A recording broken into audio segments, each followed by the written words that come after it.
Sesuai disiplin saya begini, saya akan cerita tentang argumentasi ilmiah bahwa ahli sunnah wal jamaah itu luar biasa.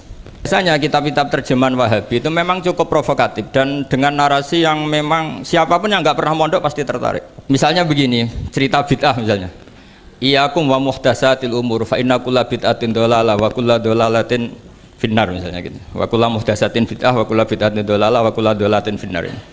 Ada yang baca wa kullu bid'atin dhalalah wa kullu dhalalatin finnar. Terus beliau meneruskannya begini, kata bin Bas, hadza huwa Rasulullah hakama bi annal bid'ah kullaha dhalalah.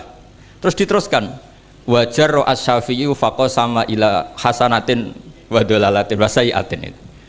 Jadi dengan narasi seperti itu orang itu tahu bahwa Syafi'i itu kurang ajar tenan gitu kira-kira. Oh, yang mana?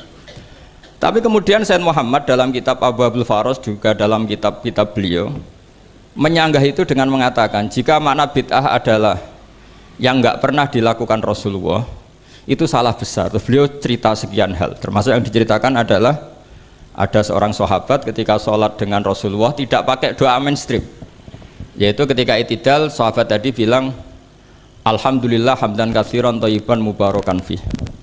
Setelah itu, setelah Nabi habis sholat tanya, ayyukumul qail, siapa tadi yang melafatkan itu? Semua sahabat diam karena takut disalahkan.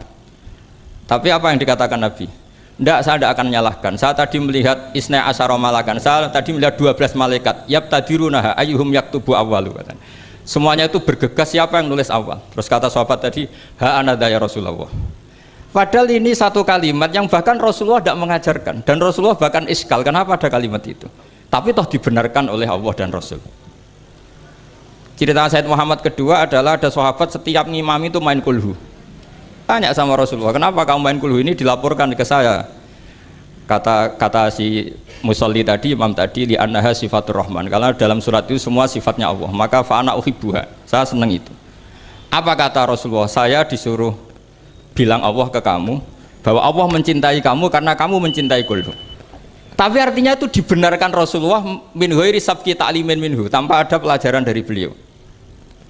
Runtuhlah teori bid'ah bahwa bid'ah adalah semua yang nggak pernah dilakukan Nabi, diajarkan Nabi. Nyatanya beberapa kali Nabi membenarkan sesuatu yang belum pernah diajarkan oleh beliau. Kedua, saya ingin cerita dan saya tidak bosan-bosan cerita ini sampai mati, saya tidak akan bosan-bosan. Ada kemandirian al-hujjatul balighah dalam diri kita sebagai ahli sunnah. Begini misalnya, kalimat la ilaha illallah adalah kalimat yang orang kafir 80 tahun saja kalau melafadzkan itu menjadi soro mukminan.